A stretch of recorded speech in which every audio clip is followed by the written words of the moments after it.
잠시 뒤에 최경환 경제부총리가 범정부 대책을 발표할 예정입니다. 연결이 되는 대로 전해드리겠고요. 밤사이 메르스 환자가 14명이 더 확인이 돼서 이제 감염된 사람이 64명으로 늘었습니다. 사망자도 1명이 더 나왔습니다. 지금까지 모두 메르스로 숨진 사람이 5명이 됐습니다. 특히 부산에서도 처음으로 양성 반응이 나와서 지역사회 감염 우려가 커지고 있는데요. 감염내과 전문의이신 한국의학연구소 신상엽 학술위원장 모시고 관련 이야기 나눠보겠습니다. 안녕하세요. 네, 안녕하세요. 네, 밤사이 환자가 14명이나 나왔습니다. 이 가운데 10명은요, 이 문제의 서울 대형 병원에서 치료를 받은 것으로 알려져 있습니다. 여기서 감염된 것으로 알려졌고요. 다른 메르스 환자와 함께 응급실에 있었던 것으로 이제 알려지고 있거든요. 모두 3차 감염자인 셈인데 3차 감염 우려가 점점 더 커지고 있다, 이렇게 봐도 되는 겁니까? 지금 이제 3차 감염 이제 우려가 이제 제기가 되고 있고 이제 4차 감염이 생기지 않느냐 이제 걱정을 하시는데요. 네. 이제 이 메르스라는 그 질환이 이제 조금 그 병원체의 특성에 대해서 조금 살펴볼 필요가 있습니다. 네. 그 보통 이제 그 메르스라는 바이러스는 이제 호흡기 바이러스라 이게 사람이든 동물이든 그 세포 안에 들어와야지만 이제 삶을 영위를 할 수가 있는데 예. 이게 자물쇠 열쇠랑 똑같아서요. 바이러스마다 어떤 바이러스는 그런 세포에 쉽게 들어와서 전염력이 굉장히 센 바이러스가 있는 반면에 예. 어떤 바이러스는 상당히 이제 그런 감염력이 떨어지는 바이러스들이 있거든요. 이제 예를 들면 과거에 신종플루 같은 경우는 그 한 명이 감염이 되면 10명을 감염시킬 수 있을 정도로 열쇠가 잘 열렸기 때문에 예. 굉장히 이제 급속한 이제 질병의 확산을 이제 예측할 수 있었는데 반면에 사스의 경우는 한 명이 한 2~3명 정도. 근데 이제 메르스는 지금 연구 결과에 의하면 한 명이 채 한 명을 감염시키기도 굉장히 어려운 0.7, 0.8명이라고 그러는데 예. 굉장히 이제 전염력이 떨어지는 그러니까 이제 박쥐와 낙타를 거쳐서 사람한테 오기는 왔는데 이게 사람화가 되질 못해서요. 예. 사람한테 감염시키는 것 자체가 굉장히 어렵습니다. 때문에 만약에 지금 저희가 지금 1차적으로 첫 환자를 굉장히 늦게 이제 발견을 하면서 네. 2차 환자들이 사실 굉장히 많이 생겼지 않습니까?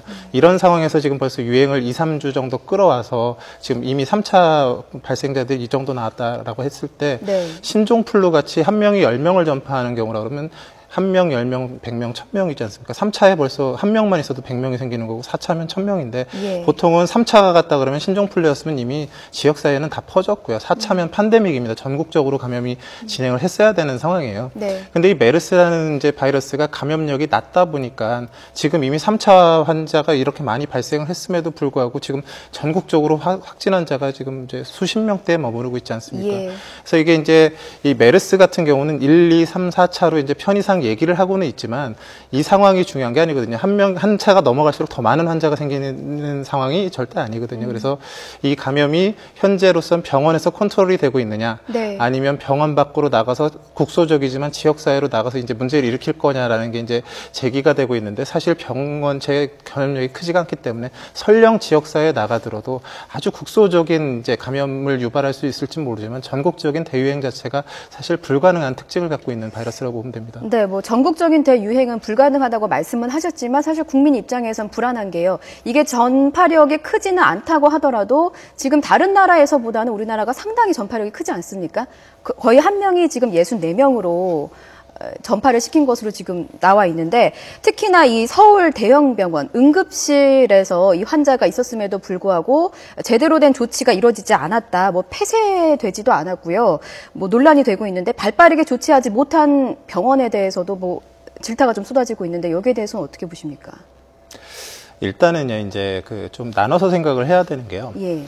이 메르스라는 질환이 이제 바이러스는 무증상기, 잠복기라고 부르는 기간 동안에는 네. 바이러스가 세포 안에만 있기 때문에 전혀 감염력이 없습니다. 외부에 이제 감염을 시킬 수가 없는데 증상이 나타난 이후로는 이제 감염력을 가지게 됩니다. 근데 이게 단순한 증상이 아니고요. 네.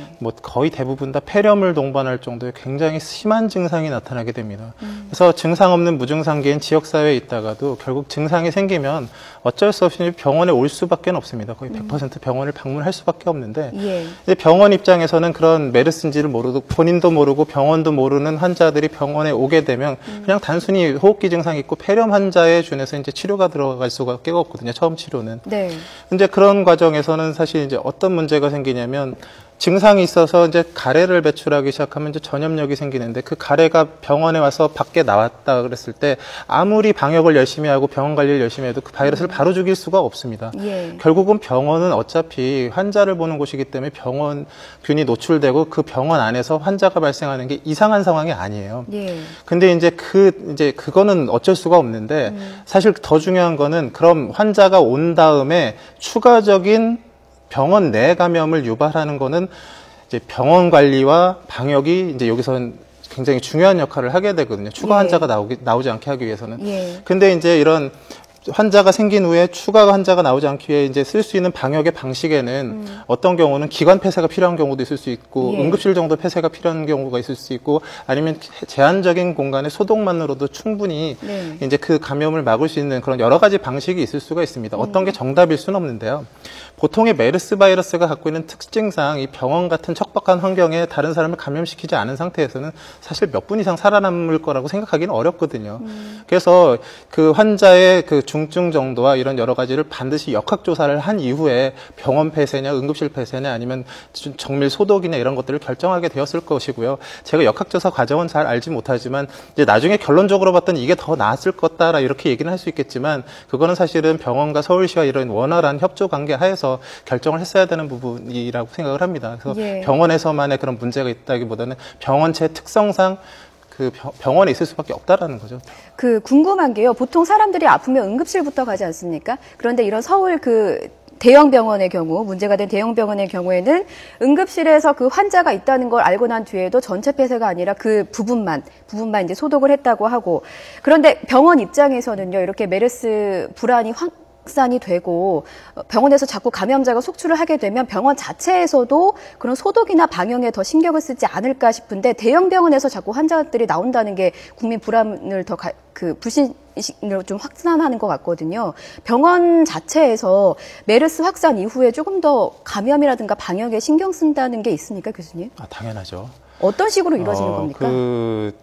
사실은 이제 지금 이제 많은 국민들이 이 지역사회에 내가 살고 있다가 메르스에 감염되지 않을까 걱정들을 하시는데 예. 실제로는 지역사회엔 저는 메르스가 없다고 생각합니다. 지금 메르스 바이러스는 현재 지금 다 병원에 있어요. 예. 환자들도 지금 병원에서 치료하고 있고. 근데 일단은 메르스 환자가 진단이 된 이후에는요. 예. 지금 알아서 전부 다 음압이 잘 갖춰져 있는 격리병상에 들어가서 보통 이제 감염내과 선생님들의 진료하에 치료를 하고 있거든요. 예. 이미 걸려있는 확진자가 다른 사람한테 감염을 시켰을 가능성은 지금 사실 없다고 보시는 게 맞습니다. 근데 다만 지금 문제는 어디에 있냐면 환자도 병원도 메르스인지를 모르는 진단 전 단계에서 예. 이제 허점들이 노출되고 있는데 그건 병원체 특성상 병원에서 열심히 한다고 소독한다고 방역한다고 막을 수는 없거든요. 예. 근데 이제 그거를 최소화하기 위한 노력을 사실 엄청나게 하고 있고요. 사실 저는 어떤 생각이 드냐면 이미 메르스 환자가 다녀갔거나 경험한 병원이 훨씬 더 안전하다고 생각합니다.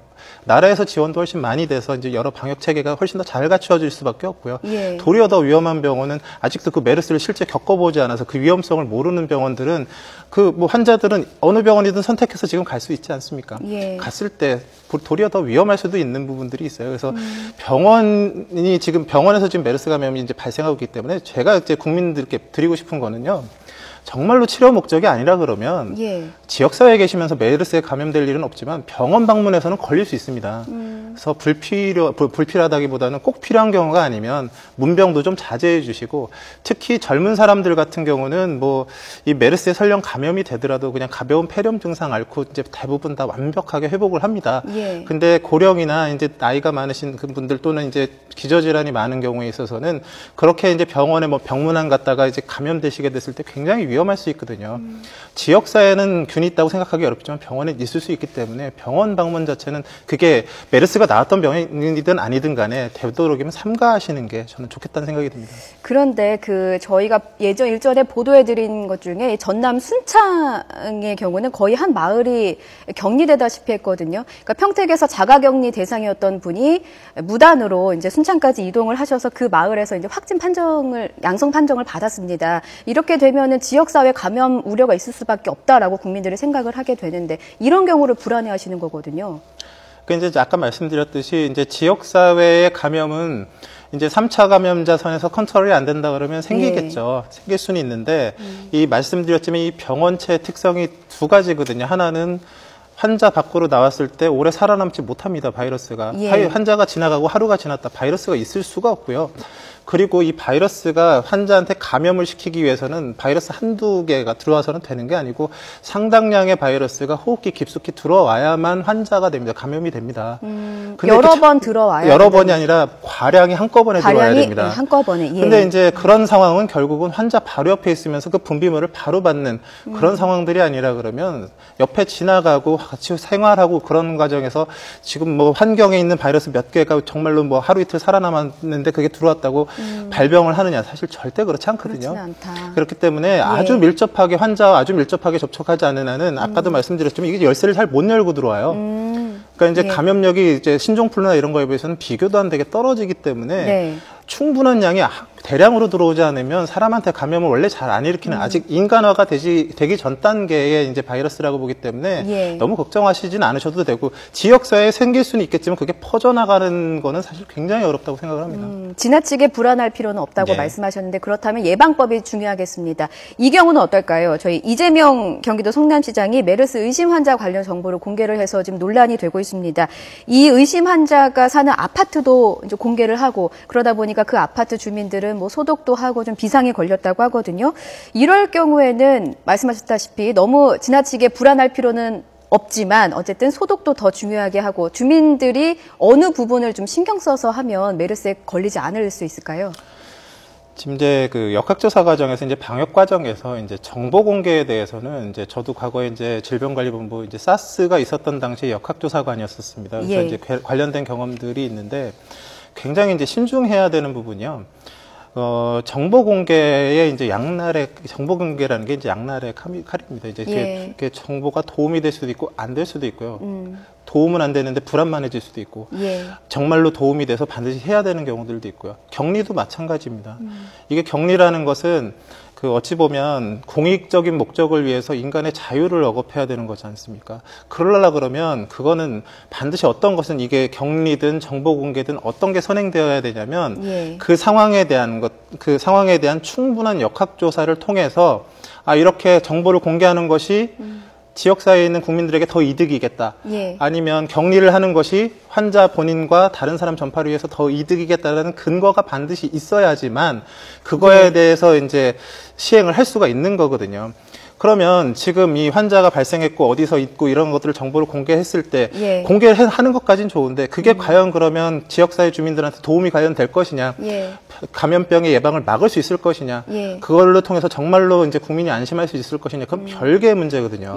그럼 과연 지금 이 공개 전에 성남시나 뭐 그 방역당국이나 이런 데서 충분한 역학조사를 통해서 이것이 공개를 하는 것이 무조건 국민들에게 이득이다라는 걸 조사를 했는지에 대해서는 제가 잘 모르겠습니다. 그래서 그 과정을 모르겠지만 하나 말씀드릴 수 있는 거는 아까도 말씀드렸지만 환자가 옆에서 기침하는 걸 갖다가 직접 그 흡입하지 않는 그런 선에서는 전혀 이제 감염이 될 이유가 없거든요. 그리고 뭐 같은 아파트를 쓰고 같은 공간을 공유하고 심지어 같은 회의에 참석을 했더라도 증상이 없었으면 감염력이 없을 거고요. 설령 증상이 있어서 바이러스를 외계에 했지라도 뭐 수분에서 뭐 수시간 내에 이미 다 죽었을 거고요. 그리고 그 나왔던 바이러스의 양이 다른 사람을 감염시키기에는 이게 감염력이 떨어지기 때문에 사실 거의 위험성은 뭐 극히 낮을 거라고 이제 판단이 되기 때문에 당연히 이제 환자가 발생한 지역에서는 조심은 해야 되겠지만 그것을 이제 공포로 느낄 정도의 그런 위험성은 현실적으로 이제 저 같은 경우는 느껴지진 않습니다. 네, 알겠습니다. 자, 제가 조금 전에 전남 순창이라고 발언을 했는데요. 전북 순창으로 정정하겠습니다. 자, 그리고 교수님, 이 의심 증상 때문에 격리된 사람들이 있는데 이제 그 잠복기가 지나고 이제 음성 판정을 받아서 이제 격리가 풀리는 사람들이 있습니다. 이분들의 경우에는 감염의 우려가 더 이상은 없다 이렇게 봐도 되는 건가요? 네, 그렇게 봐도 될 것 같습니다. 그렇다면 이제 또 완치를 하고 나오는 사례가 있지 않습니까? 완치된 것도 정말 완치라고 봐도 되는 거죠? 그렇습니다. 더 이상 전파력을 가지지 않아도. 가지지 않습니다. 알겠습니다. 자, 저희가 뭐 자세한 얘기는 조금 나눠봤고요. 또 이제 마지막으로 너무 과도한 불안은 이제 불필요하다라고 말씀하셨는데 이 자리를 빌려서요. 국민들께 어느 부분을 가장 우선시하면 좋을지 한 말씀 좀 해주시죠. 이제 결론적으로 이제 말씀을 드리면은요, 메르스 바이러스의 감염병이 이제 지금 병원에서 유행하고 있고, 이제 지역사회에 이제 산발적인 감염이 이제 걱정이 되고 있는 상황인데, 사실은 이제 병원체가 바이러스가 유행할지 안 할지는 사실 기본적으로는 병원체의 특성에 따라서 달라지는 것입니다. 근데 이제 사우디의 경우에 있어서도 그런데 사우디가 이제 전 세계에서 가장 많은 환자가 발생했는데 1000명 이상이 발생하고 이제 40% 이상의 이제 사망률을 보이고 있었는데 좀 특징이 몇 가지가 있었는데요. 감염력이 굉장히 떨어지는 건 맞고요. 거의 90%에서 병원 내에서만 발생을 했고, 또 하나 조금 특징적이었던 게 소아 환자가 없습니다. 그러니까 전체 환자 중에서 지금 한 2% 정도밖에 소아가 되지도 않고, 그리고 소아한테 발생했을 때도 사망은 반드시 기저질환이 있었던 소아들 이외에는 대부분 다 회복을 했던 것으로 되어 있거든요. 그래서 이 메르스 바이러스가 지금 이제 현재 양태를 보게 되면 보통은 고령의 이제 나이가 많은 사람한테 주로 발생을 하고, 위험도가 이제 기저질환 있는 사람한테 발생을 하지, 과거 신종플루의 이제 경우에 있어서는 청소년들 소아에서 이제 굉장히 대규모 유행을 해서 학교를 매개로 이제 굉장히 이제 큰 문제가 됐었잖아요. 근데 메르스는 신종플루처럼 한 명이 10명 감염시킬 정도로 그런 대단한 감염력도 없는, 한 명이 한 명 감염시키기도 버거운 정도의 아직은 진화가 되지 못한, 사람한테 들어오긴 진화가 되지 못한 상태고, 더더군다나 이제 일반적인 정상적인 면역을 갖고 있는 성인에서는 거의 100% 후유증 없이 회복을 하는 데다가, 그리고 진짜 걱정을 많이들 하고 계시는 소아나 청소년들에서는 바이러스 확단할 수는 없지만 과거 사스도 그랬거든요. 10%가 되지 못했어요, 소아가. 그래서 변종된 코로나 바이러스가 보통은 소아나 이런 청소년에서 그닥 크게 위험이 이제 되지, 좋아하는 이제 세포가 아닌 것으로 확인이 되고 있어서 너무 걱정하시기보다는 주로 이제 건강한 성인분들은 크게 걱정을 하시진 않아도 될 것 같고요. 나이 드시고 이제 면역 저하가 될 수 있는 그런 기저질환이 있는 분들은 제 생각에서는 지역사회에 계시는 건 괜찮은데 병원 방문은 조금 피하시는 것이 좀 좋을 것 같은 생각이 듭니다. 알겠습니다. 오늘 말씀 여기까지 듣겠습니다. 감염내과 전문의 한국의학연구소 신상엽 학술위원장이었습니다. 고맙습니다. 고맙습니다.